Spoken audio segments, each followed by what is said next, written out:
Next என்ன பார்க்க போறோம்னா ஐசோபாரிக் ப்ராசஸ். ஐசோபாரிக் ப்ராசஸ் நமக்கு நல்லாவே தெரியும். என்ன எது கான்ஸ்டன்ட்? Pressure constant. அப்ப என்னோட வேல்யூ என்ன வரும்? 0. பாலிட்ரோபிக் எக்ஸ்போனன்ட்டோட வேல்யூ வந்து 0 வரும். இப்ப ஒர்க் டன் இல்ல டெல்டா யூ வந்து இங்கேயும் அதே தான். டெல்டா யூக்கு ஃபார்முலா இல்ல டியூன்னு கூட போட்டுக்கலாம். டியூக்கு அதே ஃபார்முலா தான். என்ன ஃபார்முலா? mcv dt.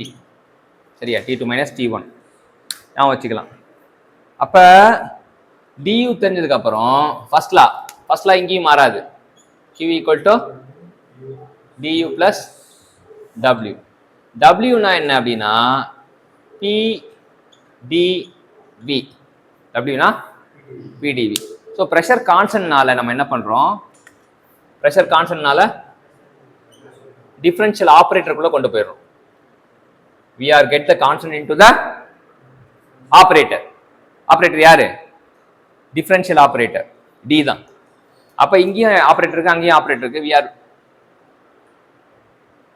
காமனா எடுக்கிறோம். ஆனா u plus pv னா நமக்கு தெரியும் என்னது? it is nothing but enthalpy. sum of the interchange in the flow